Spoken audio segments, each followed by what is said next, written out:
Close Encounters of the Celebrity Kind by Brian Gari. A big thank you to my mom for being my official editor and for helping to create the title of this book. Special thanks to Dean Torrance and Sharon Felder, dedicated to my sweet wife Jeannie, for always listening to my stories, even when I start working at 6 in the morning. Preface. The cover of this book gives you a glimpse into what the stories will be like. Yes, that's me with Jack Benny on February 27, 1962, when I had just turned 10. I recall listening to Johnny Jingo by Haley Mills, my heartthrob, on the radio, as I put on my black suit and bow tie for the swanky event at the Waldorf Astoria Hotel here in New York City. I was to receive the city's bronze medallion on behalf of my grandfather, which I still have, because he was too ill to attend the event. I remember further back to 5 years earlier when, on February 10, 1957, the whole family was flown to Miami to the Fontainebleau Hotel, where my grandfather was to celebrate his 65th birthday, and I my 5th.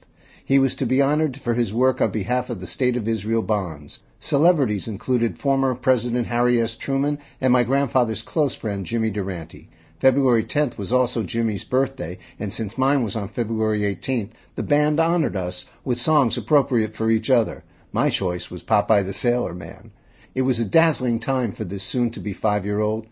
I was taught to swim by none other than Shelley Winters, and danced on the ballroom floor with her daughter Victoria Torty Gassman, whose birthday was February 14th, a year almost to the day younger than I. She is now a doctor. There were other brief glimpses into the celebrity arena, such as seeing Merv Griffin at my Aunt Marilyn's apartment at 145 West 55th Street. This must have been the late 50s, and, as it turns out, he was a very close family friend for quite a while, having introduced my uncle Robert Clary, yes, LeBeau on Hogan's Heroes, to my Aunt Natalie, resulting in their marriage in 1965. More on Robert in his chapter.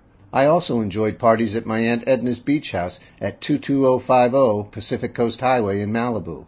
It was there that I met great writers like Cy Howard, writer and producer of My Friend Irma, and Stuart Stern, writer of Rebel Without a Cause. Oh, if only I had been a little older to be able to appreciate and interact with that talented man. However, I think my biggest thrill was meeting Carl Betts, Dr. Alex Stone, on Donna Reed when he dropped by. For this kid, the Donna Reed Show was my favorite and had a huge influence on my life. It was on that show that great songs were born, Johnny Angel and My Dad, sung by cast members Shelley Fabre and Paul Peterson, respectively.